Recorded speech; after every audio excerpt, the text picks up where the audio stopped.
Buongiorno a tutti. Quest'oggi io parlerei della paura. La paura è il timore di un male che ci può essere fatto, questo lo sapete tutti. È solo che la paura può avere diversi gradi e può avere anche diversi aspetti, perché va dall'ansia all'angoscia fino all'attacco di panico e fino alla follia. Noi abbiamo paura di essere abbandonati, di non essere protetti, che qualcuno ci voglia distruggere, e a volte questa cosa è vera, a volte questa cosa è piuttosto immaginata. È immaginata perché abbiamo avuto un passato difficile da bambini e ce lo portiamo dietro. Quando l'infanzia difficile viene molto coperta, e spesso lo è, la paura si trasforma in ansia. L'ansia è una paura che non conosce l'oggetto della stessa paura. Cioè si ha paura ma non si sa di cosa. E questa paura va a configurarsi in qualsiasi evento.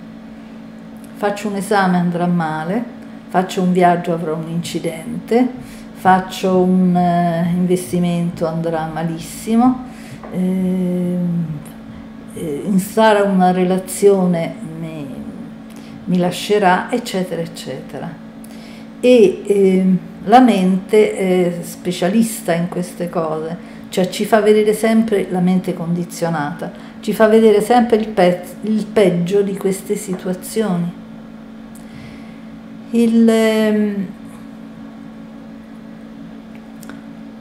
Avere paura di un evento, non so, siamo in una guerra, c'è un pericolo, oppure siamo in una strada oscura, in un quartiere mal frequentato, siamo in una situazione, abbiamo un male che non riusciamo a decifrare e che ci sembra grave, cioè ci sono delle paure che sono giustificate, no? Sono meno giustificate quando le stiamo fabbricando noi. Quindi l'ansia è quella sensazione di mancanza di fiato, un po' batticuore, ogni tanto si tira il fiato, no? Sospironi, e c'è la paura di essere rimproverati, di essere cacciati, che il lavoro vada male, che l'esame vada male, che l'amore vada male, che tutto vada male. Quest'ansia può trasformarsi in angoscia quando l'ansia diventa parossistica, cioè c'è una paura incontrollabile, con gli occhi sbarrati, con le mani umide, con la salivazione che manca, con la tachicardia, eccetera, eccetera. Il massimo dell'angoscia è l'attacco di panico. L'attacco di panico è in realtà un attacco di angoscia molto forte di cui non conosciamo la causa. A volte è collegato ad un posto da cui è difficile fuggire, tipo l'ambiente chiuso, la macchina, il treno, la galleria, il vicolo stretto, eccetera, eccetera. La metropolitana non ne parliamo, ed è il posto da cui non possiamo fuggire dalla persona che ci ha fatto venire il panico. Allora, stabiliamo anzitutto una cosa: l'attacco di panico non viene per caso o perché, come ho sentito dire una volta in TV, siamo predisposti per l'attacco di panico. È incredibile sentire cose del genere. L'attacco di panico viene perché qualcuno ci ha fatto del male e lo abbiamo dimenticato, perché c'è stato un trauma. Questo trauma l'abbiamo coperto, ma questo riviene fuori perché vuole essere ricordato e diventa un attacco di panico che può andare dal tremore delle gambe che tremano, senso di spossatezza, fino alla sensazione di poter svenire addirittura, e alcuni manca il fiato, altri sudano le mani, altri si devono appoggiare da qualche parte, si devono sedere, qualcuno sviene addirittura, ed è una sensazione bruttissima, spiacevolissima. D'altronde svenire è una situazione molto spiacevole, no? E viene a volte in momenti, non so, c'è la folla, c'è il posto chiuso, eccetera, ma a volte viene anche in momenti in cui diciamo non c'è apparente ragione di questo. Comunque difficilmente viene dentro casa, in genere viene fuori casa. Che cosa fare quando c'è un attacco di panico? Dunque, anzitutto ci sono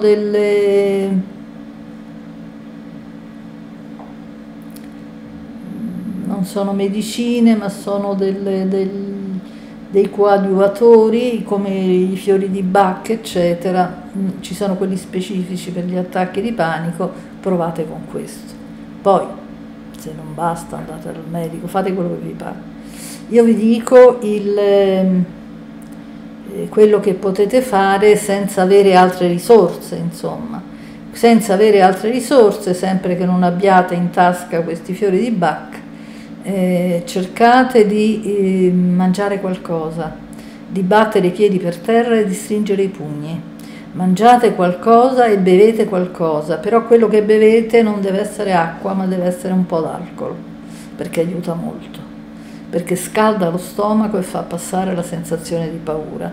E dovete anche mangiare qualcosa, per cui se state per strada o vi siete portati qualcosa, oppure andate in un bar e vi prendete questo qualcosa.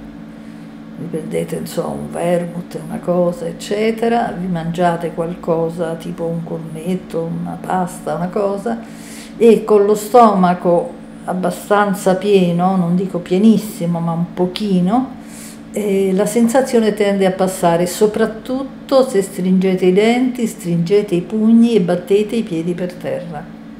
Provare per credere. Naturalmente poi bisogna anche pensare perché ci sono venuti questi attacchi di panico, perché c'è venuta questa paura, perché noi ci possiamo stare tutta la vita con questa paura e sarebbe bene invece togliersela, anche perché esce fuori nei momenti più disparati.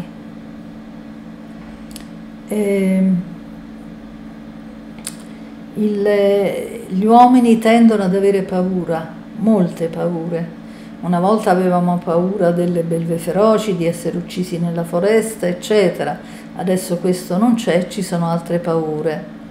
Ma la paura principale, come Freud scoprì, è la paura della morte. La paura della morte noi ce l'abbiamo perché la nostra società la copre, la occulta. Non è un fatto normale, non è un passaggio che tutti accettano serenamente, come dovrebbe essere. Un tempo nell'antichità era così, la gente moriva sapendo che il mondo animato che lo circondava era lì pronto per accoglierlo. Ma era il tempo in cui la gente sapeva che esisteva un mondo animato, perché non si era ancora formata la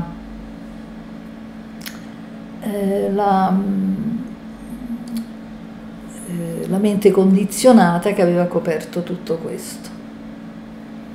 E pertanto la gente poteva parlare serenamente di morte, poteva prevedere il proseguo, quindi parlare alle persone che dovevano raccogliere un po' la sua eredità, il suo comando, i suoi consigli, eccetera. E c'era un tenersi caldo in questo fra di loro, no? La gente, sapendo di dover morire, cercavano di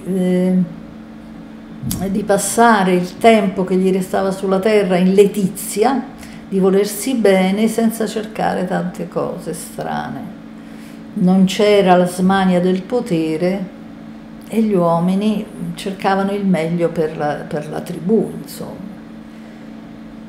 E questo accadeva nel patriarcato ce lo siamo salutato, perché l'essere umano ha conosciuto la morte, ma quella mentale, e cioè ha formato una mente condizionata che ha il terrore della morte, per il semplice fatto che la mente condizionata, e nemmeno l'altra, di mente supera la morte. Cioè la mente condizionata muore, quello che resta è l'anima. E l'anima è il sentire, quindi se un individuo l'ha strutturata la propria anima, se non l'ha negata, se non l'ha cancellata, questa sopravvive e si trasferisce. Se l'ha cancellata, diciamo che va a integrare l'astrale negativo e come tale non si reincarna personalmente, ma diventa una massa oscura, minacciosa, rabbiosa e cattiva.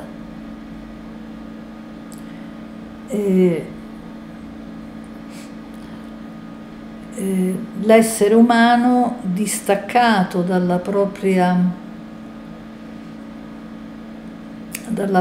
anima attraverso la morte, non che l'anima non arrivi, ma arriva in maniera distorta,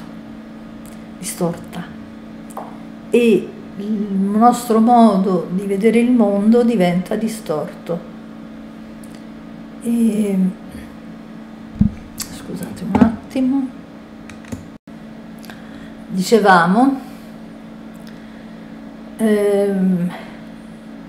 la paura della morte ha creato un problema enorme per l'umanità, perché la gente l'ha rifiutato e si è fabbricata un mondo alternativo, no? Si è fabbricata le religioni, la speranza della morte, della vita dopo la morte, che però, non riconoscendo il tema della reincarnazione, immagina come il puro spirito che se ne va in giro e non si sa perché, poi sempre come premio, come castigo di questo Dio padre, padrone, che definisce se siamo stati buoni o cattivi, pur avendoci creato a sua immagine e somiglianza. È stato chiesto somiglianza di cosa, i preti rispondono dell'anima, ma allora se la nostra anima è a immagine e somiglianza di Dio, perché noi siamo per lui cattivi? Allora è cattivo anche lui, e non lo è poco. E naturalmente qui ci sono tutte le incongruenze.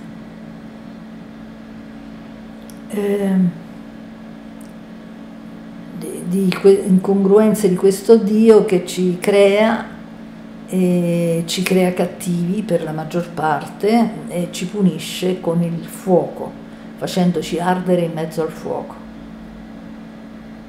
Quanto è buono lui. La caduta del matriarcato è stata l'inizio della paura. Non che prima la paura non esistesse, però era una paura realistica. C'era la paura delle malattie, c'era la paura dell'animale che poteva uccidere, dell'incidente, delle cose, c'erano sicuramente, però non c'era il terrore della morte. e nel mondo non ci si sentiva così soli, e questo è importantissimo, perché noi soffriamo soprattutto di solitudine. Le persone che non hanno figli hanno una paura fregata di rimanere sole, quando l'essere soli non dipende dall'avere o non avere figli. Io ho conosciuto gente che aveva figli e che era sola, e ho conosciuto gente che non aveva né figli né parenti, ma faceva una gara per stargli intorno. Siate veri con gli altri e gli altri non vi abbandoneranno. Qualcuno ha anche piacere di stare veramente da solo, no? Almeno per un po'.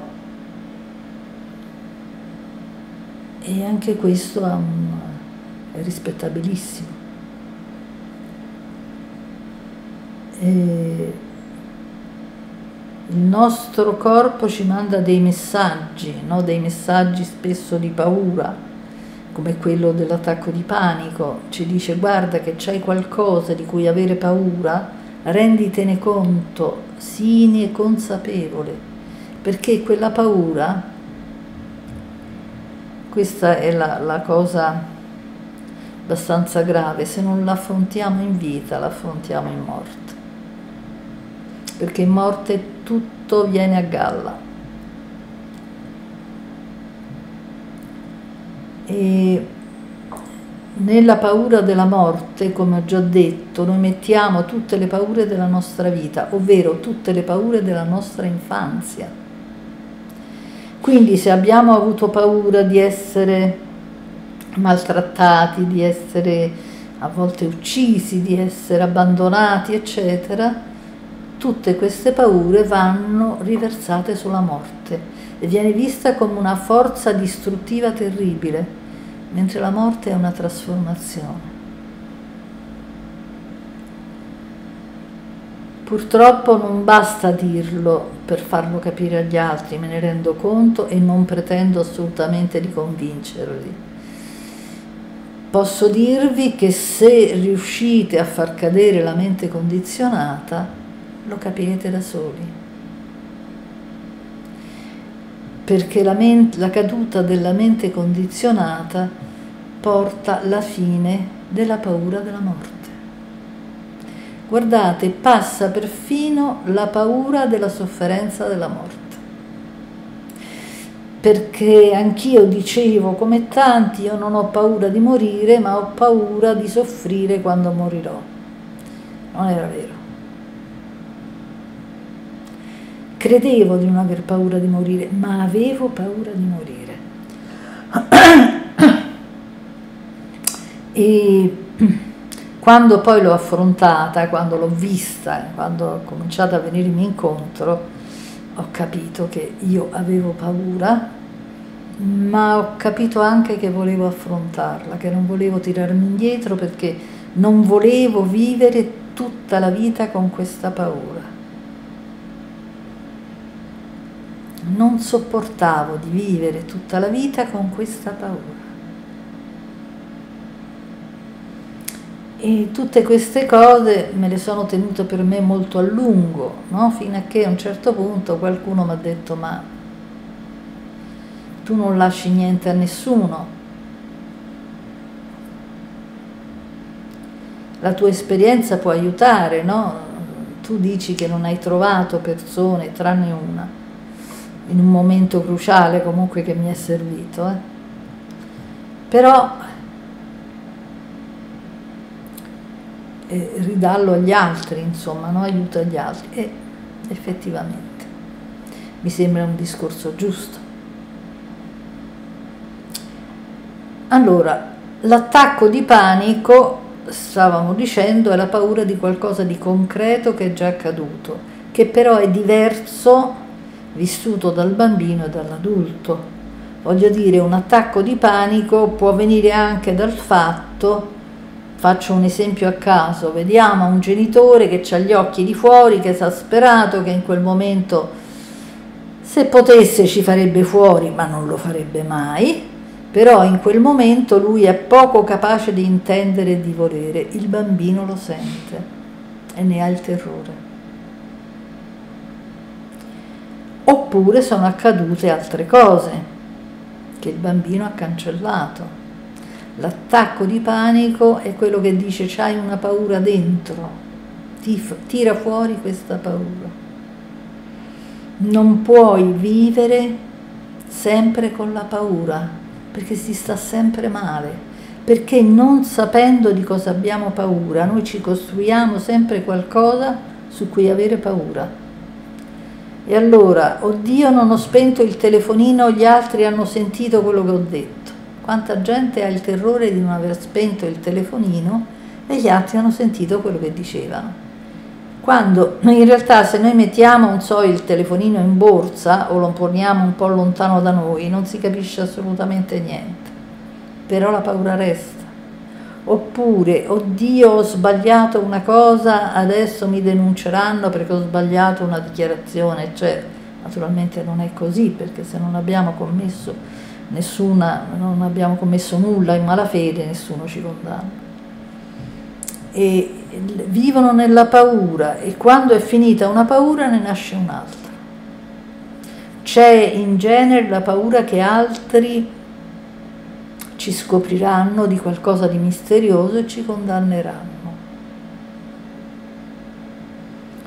E questo diventa il famoso senso di colpa.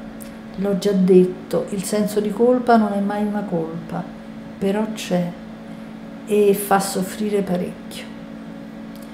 Il senso di colpa è la paura di aver commesso una colpa che in realtà non è nostra, perché risale a quando eravamo bambini. E un bambino non può avere colpe.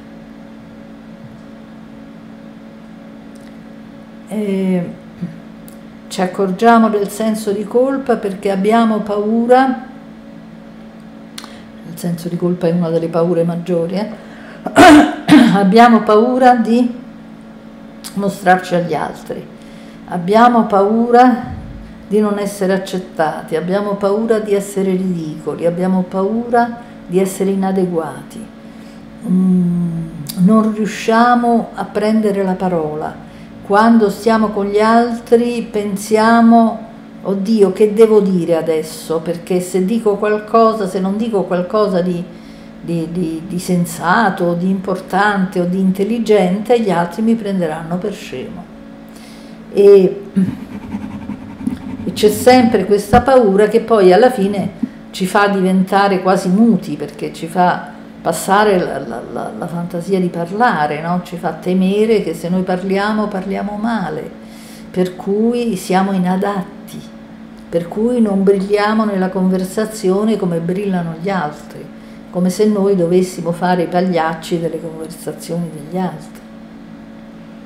Ci sentiamo sempre marchiati e sporchi. Guardate che questo senso del marchiato e sporco spesso nasconde qualcosa di pesante che dobbiamo andare a cercare. Non è mai colpa nostra, però c'è qualcosa che ci è accaduto di cui noi ci diamo la colpa. E questa è la paura che impedisce alle persone di affrontare un pubblico, per esempio, e di parlare su un palcoscenico. A volte ho sentito dire da attori, ogni volta che salgo sul palcoscenico ho paura, però dopo vinco la paura, perché nel momento in cui saliamo sul palcoscenico e il pubblico è indifferenziato, diciamo, no? È una massa, lì facilmente può arrivare la proiezione, lì facilmente arriva il genitore che giudica. Quando poi stiamo recitando, noi siamo presi da quello che stiamo facendo. È come quando facciamo un esame. Abbiamo paura prima, ma mentre facciamo l'esame e siamo intenti a ricordare quello che diciamo, a enunciarlo, la paura passa. Il fantasma non c'è più, perché la mente è assorbita da altro. E questo fa sì a volte che anche non in pubblico, ma qualcuno ci dice qualcosa di pesante, di persone poco felici e caritatevoli ne esistono tante, e noi, anziché dare una rispostina un po' pepata, diciamo, rimaniamo senza parole, perché siamo pieni di sensi di colpa. E soprattutto, fateci caso, a molta gente piena di sensi di colpa capita che l'altro gli dica una frase che lo sciocchizza. Faccio un esempio. Una persona ha detto qualcosa e l'altro gli dice sì, però tu non sei stato preciso, oppure sì, ma tu non hai tenuto conto di questo, sì, ma sei stato superficiale nel dire questo. Immediatamente, ecco il senso di colpa, l'altro si deve difendere. Questo è il senso di colpa. Immediatamente parte la difesa. No, ma perché? Ma no, io ho detto questo, ma tu che volevi che dicessi? Ma perché pensi questo? No? Una persona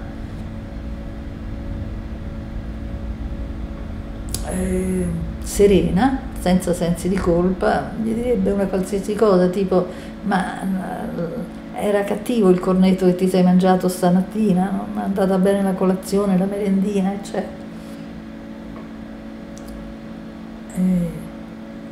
Oppure gli farebbe un sorriso e dice vabbè va, perché si capisce che l'altro a sua volta sta proiettando su di noi, no? A volte delle persone che parlano in una comitiva, in pubblico, eccetera, trovano quello che le attacca. C'era un periodo da giovane in cui io facevo conferenze e a un certo punto io davo la parola al pubblico, anche perché è noioso ascoltare una persona che parla sempre, insomma, no? E partiva sempre quello che ti attaccava senza un perché, solo perché gli girava, insomma, in qualche modo, no? Io trovavo la cosa molto divertente, anche perché avevo una dialettica abbastanza buona, per cui ci ridevo su, insomma, no? E magari la gente ci rideva con me. Ma se fosse stato in periodi ancora precedenti non ci avrei riso sopra. E invece oggi lo trovo abbastanza divertente, no? Al punto che se, adesso non ne faccio praticamente più, ma potrei anche farne ancora, se io faccio delle conferenze lascio ampio spazio agli altri, per le curiosità e anche per gli attacchi, ben vengano. E anche quello fa parte del friccico della vita. La paura è una cosa seria che non va sottovalutata. Questo soprattutto lo dico ai genitori nei confronti dei loro figli. Il bambino dice ho paura del buio. No, ma perché devi avere paura del buio? Al buio non c'è niente. No, e accendetegli sto lume. Accendetegli una lampadina, accendetegli qualcosa, perché lo dovete far soffrire? Ma quale principio deve esistere al mondo per cui uno non deve avere paura? Se c'ha la paura, una ragione ce l'ha. Noi non sappiamo qual è la ragione e nemmeno il bambino lo sa, perché l'ha già coperta. Però noi dobbiamo rispettare la sua paura e dobbiamo rispettare le paure degli altri. Arriva qualcuno che dice io ho paura dei ragni, assurdo. No, non è assurdo. E qui entriamo nel campo delle fobie, no? Che sono delle paure. C'è chi ha la fobia dei ragni, chi ha la fobia degli uccelli, chi ha le fobie come si chiama? Delle api, delle vespe, dei nugoli di insetti, insomma. C'è chi ha la fobia dei gatti, c'è chi ha la fobia degli animali col pelo, eccetera, eccetera. Devono essere rispettati. Non devono essere giudicati irrazionali e sciocchi, perché la paura era talmente forte che la persona l'ha messa su un qualcosa che è meno rischioso della realtà, che gli ha inculcato paura. per cui hanno scelto un falso bersaglio, perché quella possono anche arginarla, l'altra no. Se io ho terrore dei ragni, io dai ragni mi posso guardare abbastanza bene, no? Nelle case è difficile che ci siano, se ce n'è uno me lo faccio ammazzare da mia madre, mia sorella, mio fratello e mio nipote, e se invece ho quella paura io non la posso arginare, per cui è una proiezione benefica, no? Cioè è un falso bersaglio che si crea nella fobia, per cui la fobia è un falso bersaglio. Rispettate le persone che hanno le fobie, rispettate le persone che fanno cose inusuali, tipo compiere dei rituali. Se vanno a letto devono mettere le lenzuola in un certo modo, le scarpe in un certo modo, il cuscino in un certo modo, devono fare prima una cosa, poi l'altra, poi lo schienale della poltrona ci devono mettere il vestito in un certo modo. Non ridete, è un modo per evitare la paura, anzi è un modo per evitare l'angoscia. Rispettatelo. Poi c'è la persona che ha la ritualità di lavarsi le mani in continuazione. Questo è sciocco, questo è stupido, perché lo fai? Perché è una cosa che devi superare, eccetera. E non capiscono che in quella persona non dipende dalla sua volontà. Quello è un tentativo di salvarsi da un'angoscia molto pesante che non riuscirebbero a reggere. Per cui quando una persona, soprattutto un bambino, comincia a lavarsi le mani, a disinfettare le cose, eccetera, non prendetelo in giro. Cercare di capire perché, sicuramente lui non lo sa, però fategli almeno capire che c'è qualcosa che sta evitando. Almeno ci pensa, su. Non gli dite solo che è assurdo, perché non lo capite. Capire un figlio vuol dire rispettare ciò che sente. Se non lo rispettate, non lo capite e non lo amate a dovere. Un saluto a tutti.